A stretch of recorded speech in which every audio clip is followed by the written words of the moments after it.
Salut à tous, ravi de trouver sur canalturf.com. On va évoquer le programme de ce mardi 6 juin, Quintet Plus sur l'hippodrome de Saint-Cloud. Il s'agira du Prix des Landes, il s'adresse uniquement aux femelles. Plusieurs des candidates à ce handicap étaient au départ d'une épreuve de même facture, le Prix de la Plaine du Putois le mois dernier à Compiègne. Une course référence à prendre en considération, respectivement affichée 4e, 2e, 3e et 5e de ce handicap référence. Le 3 BMA, le 1 Tisvi, le 8 Skiperia et le 5 Just Win mérite crédit. J'ai placé en tête le 3 BMA, 4e de cette course référence, mais encourageante 4e. Puisque ce jour-là, elle a tardé à trouver le passage avant de très bien finir. Entre elles, nous intercalerons le 4 Girls Hop, qui affiche déjà 4 podiums, dont 2 victoires en 10 courses courues.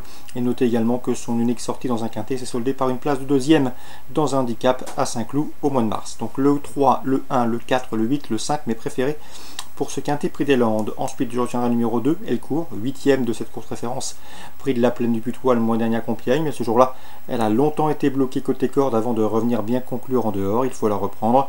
Le 7, c'est Carbayan, qui certes affiche un échec en autant de sorties à ce niveau, dans un quintet plus. C'était au mois de novembre, mais si Thierry Lemaire, qui entraîne au sud-ouest, se déplace et effectue ce long déplacement, il faut y voir un signe de confiance. Donc attention, numéro 7, Carbayan. Je retiendrai également le numéro 15, c'est Critch Light, qui reste sur 3 podiums, dont 2 obtenus dans des handicaps. Sachez également qu'elle a bien fini dernièrement à Maison Lafitte. Mieux vaut donc se méfier de ses premiers pas dans les quintets. En cas de partant, on citera le numéro 11, Sao Paulo Menina. 3, As, 4, 8, 5, 2, 7, 15, ma sélection pour ce quintet claudélien du mardi 6 juin. Issu du programme, dans la première, on fera confiance au saut 1, Wold Dax, qui a bien gagné à ce niveau de compétition, celui des courses à réclamer dernièrement à Saint-Provence, une confirmation si attendue, avec pourquoi pas pour l'opposition le 6 Sorsora, irréprochable depuis plusieurs semaines.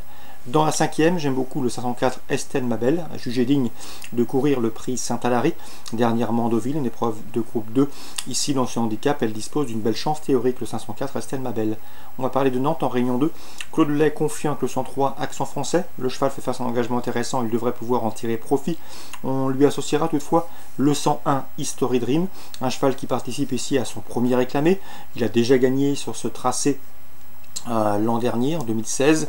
Sachez également qu'il est présenté par Freddy Lemercier et on honore la mémoire de son frère dans cette épreuve, Alexandre Lemercier. Donc le 101 History Dream qui défendra chèrement ses chances associées, pourquoi pas, au 103 dans cette épreuve, à savoir Accent Français.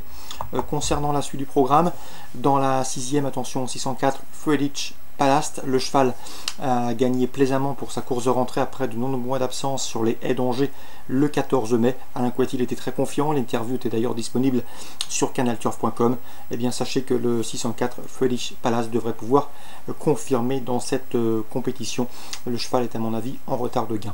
Le lot à sa portée. Donc c'est un cheval, notez-le également, qui nous avait été signalé comme adepte des pistes suffisamment assouplies. C'est ce qu'avait indiqué Alain Coetil lors de l'interview. Dans la 8e, on fera confiance au 803 Dianca de Tex, qui a gagné en plat, qui a gagné ensuite en S sur les l'hippodrome du Lion d'Angers, 3e ensuite sur les haies d'Auteuil, et pour ses débuts sur le steeple, le cheval s'est classé 2e. Ici dans ce lot, sa chance saute aux yeux. Donc on résume tout ça pour Nantes, Réunion 2, la première le 3 et le 1, la 6e le 4, la 8e le 3. Concernant Vincennes en Réunion 5, dans la 3e, je vous conseille le 312 Arlington Dream, qui avait signé 4 probants succès consécutifs sous la selle en début d'année, avant de se montrer fautif dans le dernier tournant du prix Théophile Lalouet, groupe 2. En dernier lieu, il faut impérativement le reprendre, il a le potentiel pour remporter cette course. Je lui poserai toutefois le 313 Alpha Saltor, qui a gagné sa dernière sortie au trot monté. Le cheval était préparé en conséquence pour ce bel engagement. À mon avis, c'est une bonne base de jeu, peut-être moins doué, mais à l'évidence plus sûr qu'Arlington Dream. 313, 312.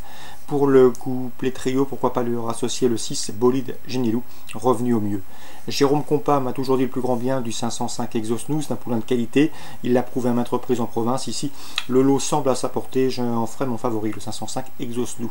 Dans la suivante, difficile d'aller contre le 606 Éclat de Verre, qui collectionne les bons résultats au trot monté. 2 places de 2e, suivi de 2 récents succès.